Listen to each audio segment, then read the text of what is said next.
இந்த உலகில் செல்வத்தையும் பதவியையும் விரும்பி வாழ்வது சாதாரணம்.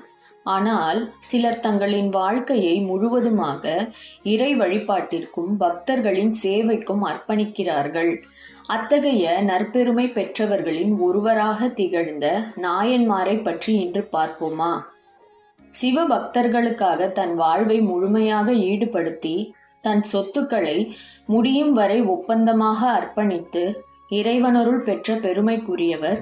சிவனடியார்களை போஷிப்பதே எனது கடமை என்று கருதி பக்தர்களுக்காக தனது நிலங்கள் விற்று அன்னதானம் செய்த தியாகசீலர் இளையான் குடிமாற நாயனார் 63 நாயன்மார்களின் ஒருவராக விளங்குகிறார். இவர் திருவாரூருக்கு அருகே உள்ள இளையான்குடி என்ற ஊரில் பிறந்தார். ஒரு பெரிய வேளாளர் குலத்தில் பிறந்த இவர் மிகுந்த இறை பக்தியுடன் சிவபக்தர்களை ஆராதிப்பதில் மகிழ்ச்சி கொண்டிருந்தார்.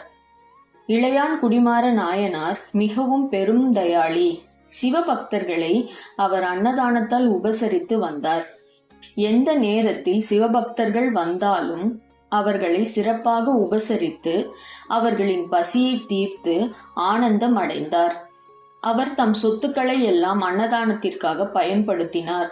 காலப்போக்கில் அவரது சொத்துக்கள் போய்விட்டாலும் தனது கடமையை நிறைவேற்ற தன் நிலங்களை விற்றும் சிவபக்தர்களுக்காக அன்னதானம் செய்தார். அடைமழை காலத்தில் ஒரு நாள் மாறநாயனாரும் அவரது மனைவியும் உணவின்றி பசியால் வாடி இருந்தனர். அந்நிலையிலும் இரவு வெகுநேரம் வரை சிவனடியார்களை எதிர்பார்த்து எவரும் வராமையால் கதவை பூட்டிவிட்டு வீட்டினுள் சென்றனர்.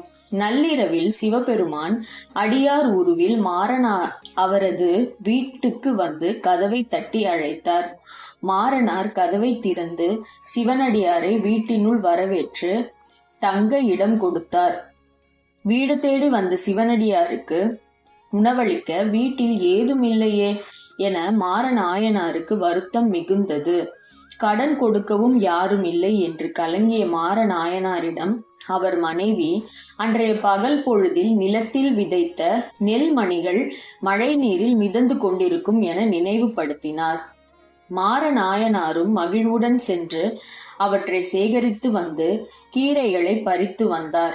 அடுப்பெரிக்க விறகில்லாமல் வீட்டின் சிதலமடைந்த கூரையிலிருந்த மரக்கட்டைகளை வெட்டி பயன்படுத்தி உணவு சமைத்து மாறனாரும் அவரது மனைவியும் சிவனடியாருக்கு உணவு படைத்தனர்.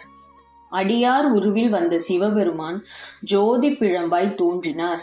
அது கண்டு திகைத்து நின்ற மாறனார் மற்றும் அவரது மனைவி அவர்களின் முன்னர் சிவபெருமான் உமாதேவியுடன் எருதின் மேல் தோன்றி அருளினார்.